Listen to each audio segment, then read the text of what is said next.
എല്ലാവർക്കും പുതിയൊരു വീഡിയോയിലേക്ക് ഒരിക്കൽ കൂടി സ്വാഗതം. ഞാൻ ഫ്ലിപ്കാർട്ടിൽ നിന്ന് ഒരു OBD സ്കാനർ വാങ്ങിച്ചിട്ടുണ്ട് വണ്ടിക്ക് വേണ്ടി. അപ്പോൾ നമുക്ക് ചെറിയ ഫാൾട്ടുകളൊക്കെ ഉണ്ടെങ്കിൽ നമ്മൾക്കത് കണ്ടുപിടിക്കാൻ പറ്റും. അപ്പോൾ ഇതിൻ്റെ അകത്ത് വന്നിരിക്കുന്ന സാധനങ്ങൾ ഇതൊക്കെയാണ്. ഒരു തന്നെ സാധനം ടെസ്റ്റർ, കണ്ടിന്യൂറ്റി ടെസ്റ്റർ. ഇതെന്തിനാ ഉപയോഗിക്കുന്ന, വണ്ടിയിൽ എന്താണ് ഇതിൻ്റെ ആവശ്യം? ഇതിങ്ങനെ മുട്ടിച്ചു കഴിഞ്ഞാൽ അടിപൊളിയാണല്ലോ. കണ്ടിന്യൂറ്റി നോക്കാം നമുക്ക്, ഫ്യൂസ് പോയോന്ന് അല്ലെങ്കിൽ ബൾബ് പോയോന്ന്, അങ്ങനെയുള്ള കാര്യങ്ങളൊക്കെ ആയിരിക്കണം.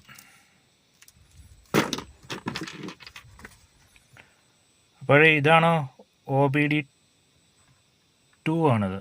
OBD2 സ്കാനർ ബ്ലൂടൂത്ത് വേർഷനാണ്, വൈഫൈ അല്ല. ഇതിന് വന്ന പ്രൈസ് 230 രൂപയാണ്. ഫ്ലിപ്കാർട്ടിൽ നിന്നാണ് വാങ്ങിച്ചത്. ഇതിന് മിക്കപ്പോഴും 230 രൂപയ്ക്ക് കിട്ടത്തില്ല. ഇത് മിക്കപ്പോഴും നിങ്ങൾ നോക്കുക, ഇതിൻ്റെ വില ഏകദേശം 350-400 ആ റേഞ്ച് ആയിരിക്കും.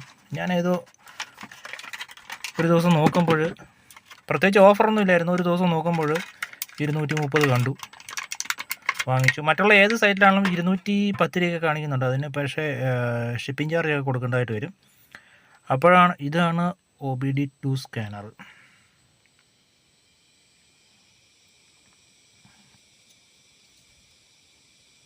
അകത്തൊന്നും ഇല്ലേ, ചെറിയൊരു ബോർഡ് മാത്രമേ ഉള്ളൂ. പിന്നെ ആൻഡ്രോയിഡ്, ആപ്പിൾ ഇതിലെല്ലാം വർക്കാകും. ഇതിന് ആപ്പുണ്ട്. ആപ്പിന് നിങ്ങൾ ഇത് സ്കാൻ ചെയ്യാനാണ് പറയുന്നത്. ഇത് സ്കാൻ ചെയ്യുമ്പം ഈ വെബ്സൈറ്റിൻ്റെ ഉള്ളിലോട്ട് ഡയറക്റ്റ് പോവാണ്. ഈ വെബ്സൈറ്റിൻ്റെ ഉള്ളിൽ ആപ്പൊന്നും കാണുന്നില്ല. അപ്പോൾ ഇതിന് വേണ്ട ആപ്പ് ടോർക്ക്, പ്ലേ സ്റ്റോറിൽ പോയിട്ട് ടോർക്ക് എന്നുള്ള ആപ്പ് ഡൗൺലോഡ് ചെയ്യുക. ആപ്പ് ഇതിൻ്റെ പ്രോട്ടോക്കോൾ, OBD2 പ്രോട്ടോക്കോളുമായിട്ട് സെറ്റാകുന്ന ആപ്പാണത്. അപ്പോൾ ഇതാണ് സാധനം. ഇതിനി നമ്മൾക്ക് വണ്ടിയിൽ കണക്ട് ചെയ്യാം. OBD സ്കാനർ കണക്ട് ചെയ്യാനുള്ള പോർട്ടുള്ള വണ്ടിയായിരിക്കണം. മിക്കവാറും ഒരു 2010 തൊട്ടുള്ള വണ്ടികൾക്കൊക്കെ ഇത് ഉണ്ടായിരിക്കണം. എല്ലാത്തിനും കാണും ഈ സംഭവം. അപ്പോൾ ഇത് നമുക്ക് കണക്ട് ചെയ്യാം. ആദ്യമായിട്ട് ഇതിന് നമ്മൾക്ക് വേറൊരു പ്രശ്നമുണ്ട്. ഇതിന് നമ്മൾക്ക് ഫാൾട്ട് കണ്ടുപിടിക്കാൻ പറ്റും. പക്ഷേ ഇതിലുണ്ടാകുന്ന എറർസ് ക്ലിയർ ചെയ്യാൻ എല്ലാത്തിനും ഒന്നും പറ്റത്തില്ല. ചെറിയ ചെറിയ മൈന്യൂട്ടായ കാര്യങ്ങളൊക്കെ നമുക്ക് ക്ലിയർ ചെയ്ത് വിടാൻ പറ്റും. പക്ഷേ കുറച്ച് വാണിംഗ് ലൈറ്റൊക്കെ വരുന്ന വേറെ എന്തെങ്കിലും പ്രശ്നങ്ങളൊക്കെ ഉണ്ടെങ്കിൽ നമുക്ക് എല്ലാം കണ്ടുപിടിക്കാൻ പറ്റും. പക്ഷേ നമ്മൾക്ക് ഇതുകൊണ്ട് ക്ലിയർ ചെയ്യാൻ പറ്റത്തില്ല എന്ന കാര്യം ഓർക്കുക. ടാറ്റ നാനോയാണ്. ഇതിൻ്റെ ഈ ഫ്യൂസ് ബോക്സിൻ്റെ അകത്താണ് സംഭവം ഉള്ളത്. ഇവിടെ ഈ പോർട്ടുണ്ടല്ലോ, നമുക്ക് നേരെ ഇങ്ങോട്ട് കണക്ട് ചെയ്ത് കൊടുക്കാം.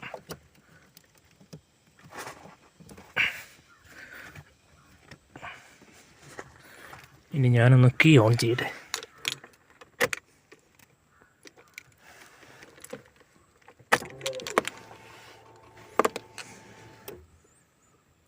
ഇപ്പോൾ അതിൽ ലൈറ്റ് വന്നിട്ടുണ്ട്. ആദ്യമായിട്ട് നമ്മൾ ബ്ലൂടൂത്ത് പെയർ ചെയ്യണം. ഡീഫാൾട്ടായിട്ട് വരുന്ന പാസ്വേഡ് 1234 ആയിരിക്കും. ഇപ്പോഴും ഞാൻ വണ്ടി എൻജിൻ ഓൺ ആക്കിയിട്ടില്ല. ഇതിന് വരുന്ന കാര്യങ്ങളൊക്കെയാണ് ഇവിടെ ഓരോ fault code, real time information. വണ്ടി ഓണാകാത്ത കാരണം ഇതൊന്നും വർക്കായിട്ടില്ല. ത്രോട്ടൽ ഒരു 10% കാണുന്നുണ്ട്. അതേപോലെ തന്നെ കൂളൻ്റ് ടെമ്പറേച്ചർ 27 കറക്റ്റാണ്. വണ്ടി രാവിലെയാണ്, ഓൺ ചെയ്തിട്ടില്ല. പിന്നെ ഇവിടെ നിങ്ങൾക്ക് സെൻസർ എവിടെ നിന്നൊക്കെ ഫീഡ്ബാക്ക് കിട്ടുന്നുണ്ടോ അതെല്ലാം കാണിക്കുന്നുണ്ട്. ഇതിൻ്റെ ഇല്ലാത്ത സെൻസറുകളൊക്കെ നോട്ട് അവൈലബിൾ എന്നാണ് കാണിക്കുന്നത്. ഒരുപാട് സെൻസറുള്ള വണ്ടികളൊക്കെ ആണെങ്കിൽ അതിൻ്റെ ഡാറ്റകളൊക്കെ ഇവിടെ കാണിക്കുന്നതാണ്. പിന്നെ ഞാനിത് ആദ്യമായിട്ടാണ് യൂസ് ചെയ്യുന്നത്. നമുക്ക് നോക്കാം.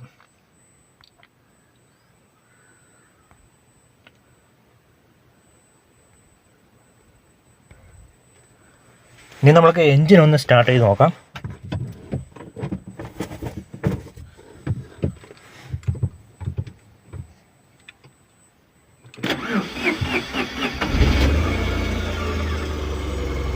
ഇപ്പോൾ എൻജിൻ സ്റ്റാർട്ടായിട്ടുണ്ട്.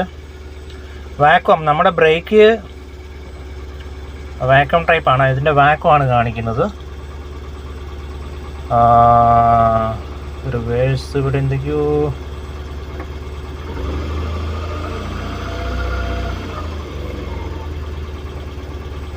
ചെറിയൊരു ഡിലേ കാണും ബ്ലൂടൂത്തിൻ്റെ. ത്രോട്ടിൽ നമുക്ക് കുറച്ച് കൊടുത്തു നോക്കാം. ത്രോട്ടിൽ കയറുന്നുണ്ട്. ചെറിയൊരു ഡിലേ ഉണ്ട് കേട്ടോ. അത് ബ്ലൂടൂത്തിൻ്റെ കമ്മ്യൂണിക്കേഷൻ്റെയാണ്. ഇത് RPM. ഓക്കെ. പിന്നെ ഇവിടെ എന്തൊക്കെയാണ്? ഇവിടെ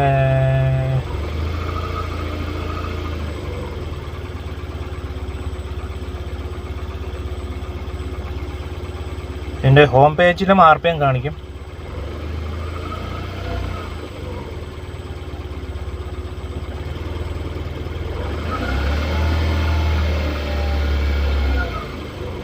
നമുക്കിവിടെ ഫാൾട്ട് ഉണ്ടോയെന്ന് നമുക്ക് ചെക്ക് ചെയ്ത് നോക്കാം. കുറച്ച് സമയം പിടിക്കും ഇത്, കുറച്ച് 100% വരാൻ വേണ്ടി. ഫാൾട്ട് കോഡൊന്നും ഇല്ല, സംഭവം ഓക്കെയാണ്. ഇവിടെ മാപ്പുണ്ട്. ടെസ്റ്റ് റിസൾട്ട് എന്താണ് കാണിക്കുന്നത്? ഇത് കൂടുതൽ കളികളൊക്കെ പിന്നെ പഠിക്കാം നമുക്ക്. ഇവിടെ വേറെ ഓപ്ഷൻസ് ഒക്കെ ഉണ്ടല്ലോ. അഡാപ്റ്റർ സ്റ്റാറ്റസ്, ബ്ലൂടൂത്ത് കണക്ഷൻ വല്ല ഓക്കെ.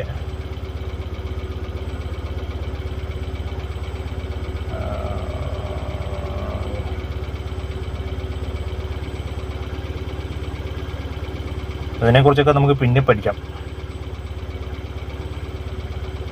ഗെറ്റ് പ്ലഗിൻസ്, അതെന്ത്? അതിൻ്റെ പ്ലഗിൻസാണ്. അപ്പോൾ ഇത്രയേ ഉള്ളൂ, സിമ്പിൾ പരിപാടിയാണ്.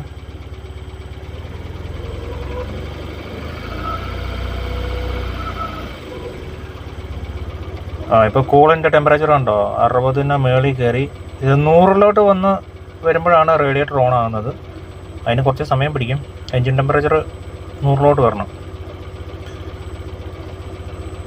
അപ്പോൾ എന്തായാലും അടിപൊളി. ഞാനിപ്പോൾ ബ്രേക്ക് അപ്ലൈ ചെയ്തതാണ്. അതുകൊണ്ടോ വാക്വം കുറയുന്നത് കണ്ടോ? അതിൻ്റെയാണ് വാക്വം കുറഞ്ഞത്.